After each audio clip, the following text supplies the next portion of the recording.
Pero digo que buenos días, buenas tardes, buenas noches, según el momento en el que usted esté mirando la entrevista, pero voy de lleno, buenas noches. Estoy conociendo al ministro con la pastora Hermes Germán. En esta ocasión nos estamos encontrando con la pastora Quiñones. Amén. Vamos a darle la bienvenida. Muchas gracias, pastora. El Señor le bendiga. Bienvenida. Me siento súper bien en este canal. Y me das tú la bienvenida, pero también le damos la bienvenida a todos los que están ahí súper conectados en este momento. Gracias. Pastora Quiñones, estoy conociendo al ministro. El acento como que no es dominicano. No, 100% colombiana. Me gusta Colombia, he ido a Colombia varias veces. Oh, gloria a Dios. Sí. ¿Cómo se ha sentido en Colombia? Chulísimo. Tengo planificado un viaje para este año, si Dios me permite hacerlo, porque me gusta Medellín, me gusta Cartagena, he estado en Bogotá, bonita, me gusta la gente. El clima de Bogotá. Frío. Muy frío. Medellín más o menos, Cartagena muy caliente. Sí, es todo lo opuesto a Bogotá. Sí, muy caliente Cartagena. Pero sí, Colombia es un país muy acogedor, muy Sí. bonito. Gente muy bonita, Sí, gente muy bonita. Ay, sí, una gente que atiende a uno chulísimo, que recibe a uno el extranjero chulísimo. Pastora Quiñones, ¿cómo conoció a Jesucristo? ¿Cómo conocí a Cristo? Bueno, a ver, le cuento mi experiencia. Yo fui criada en el Evangelio porque a mí, mi papá murió cuando yo tenía 2 años. Mi historia es un poquito muy dura en la infancia porque mi papá, en Colombia hay grupos armados al margen de la ley, guerrillas. Y uno de esos grupos desvivió a mi papá cuando yo tengo 2 años. Entonces quedamos 3 hijos en el matrimonio, mi papá y mi mamá. Mi hermano de 5 años, yo tenía 3 años, 2 años, mi hermano 5, yo 2, y mi hermano el menor 3 meses, ¿sí? Entonces mi abuela, la mamá de mi papá, ella me toma como su hija, ya que era la única niña que quedaba como de su hijo que falleció. Quedaban 2 varones y la niña, entonces ella se queda conmigo. Mi hermano el mayor sigue quedando con una hermana de mi papá, mi hermano el menor con la abuela de mi mamá, y nos quedamos como pues sin mi mamá al lado y pues mi papá pues que ya no estaba. Entonces esta abuela que me cría es cristiana evangélica, esas pentecostales, pues ya te puedes imaginar. Ella no sabía leer, no sabía escribir, pero ella me enseñó a leer la Biblia y apenas aprendí a leer. Yo diría que cuando aprendí a leer los primeros párrafos de mi vida, lo hice leyendo la palabra de Dios. Fue con la Biblia. Ella me instruyó. Todas las noches antes de irme a dormir había que leer 2 capítulos de la Biblia. Y recuerdo que en lo que yo me equivocaba, ella me corregía sin saber leer. Recuerdo que ella firmaba con su huellita porque ella no sabía firmar.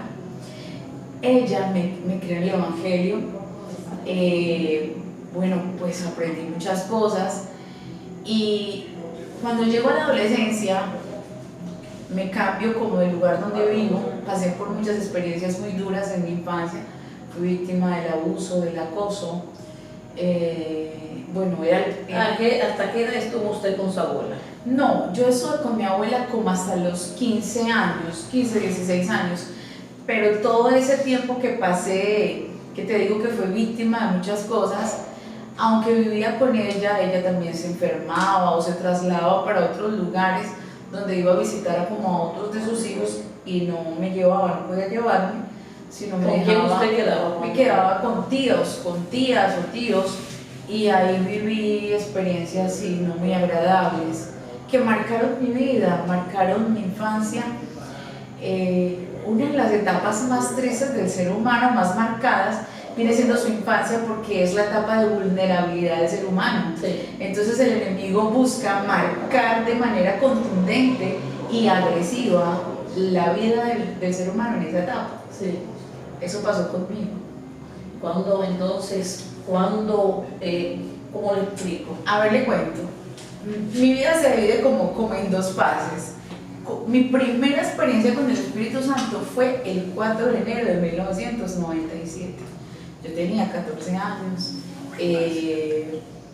fue el día en que el Espíritu Santo vino, me bautizó, me llenó. Pregúntenme si era cristiana, evangélica, pentecostal, bueno, no sé, acá tienen otra expresión para decir como que es una cristiana muy, no sé, de sana doctrina, qué sé yo. Realmente no, era una adolescente que estaba rebelde, me habían cambiado de colegio, había cambiado de zona donde vivía y había hecho como una protesta de como que aquí no me siento cómoda, me habían cambiado de la iglesia donde me había creado toda la vida a una nueva iglesia donde todos me caían mal, desde el pastor en adelante me caía pésimo.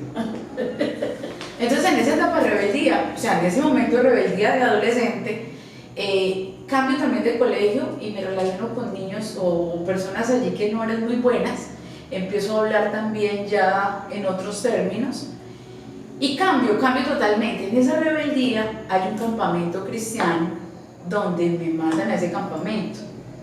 Mi abuela me envía a ese campamento, me alista la maleta pues cuando salgo del colegio y me dice, bueno, se va para ese campamento unos días, este año no vamos para tal parte donde íbamos como a pasar vacaciones, sino que se va para allá.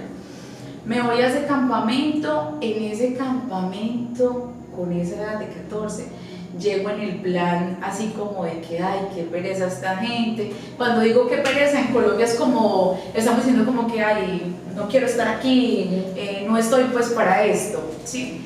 Llego en ese plan de rebeldía, me acuerdo que es un campamento pues de jóvenes, era un encuentro de jóvenes a nivel departamental.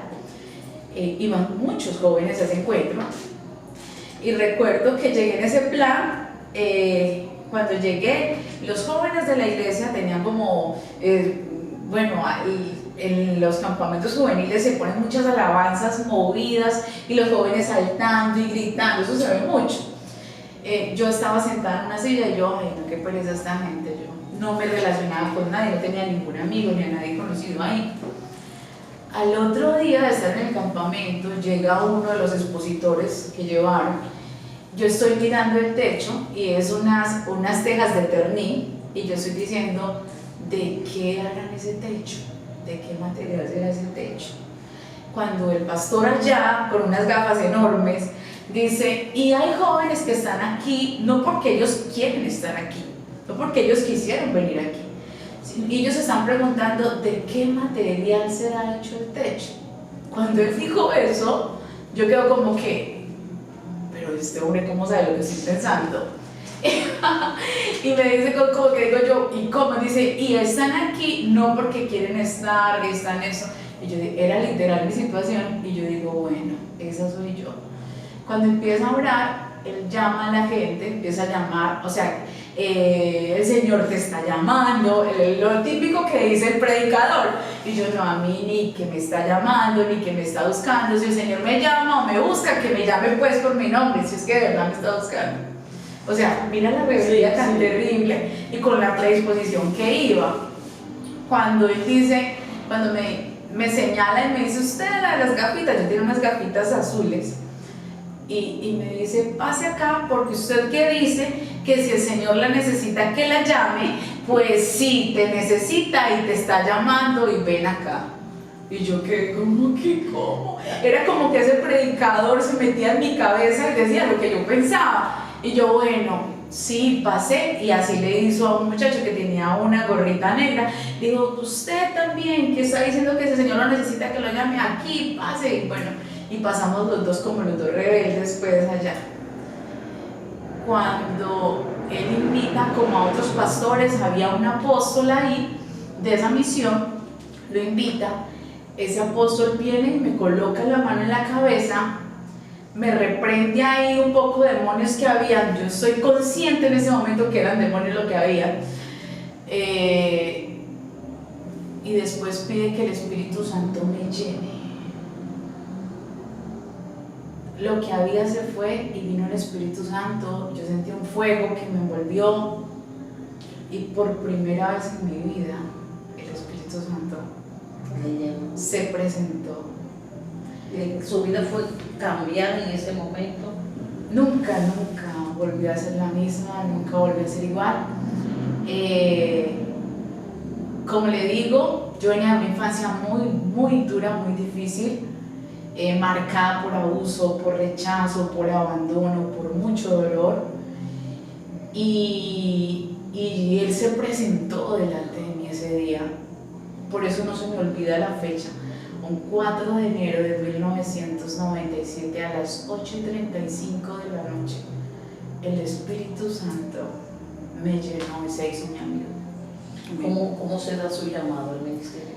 Ahí recibo el Espíritu Santo, llega ese fuego, y cuando tú recibes el Espíritu Santo y ese fuego empieza a arder en ti, bueno, no conocía la palabra profética, no había conocido a un profeta nunca en mi vida. En la iglesia donde yo me congregaba no habían profetas. Pero con el pastor que usted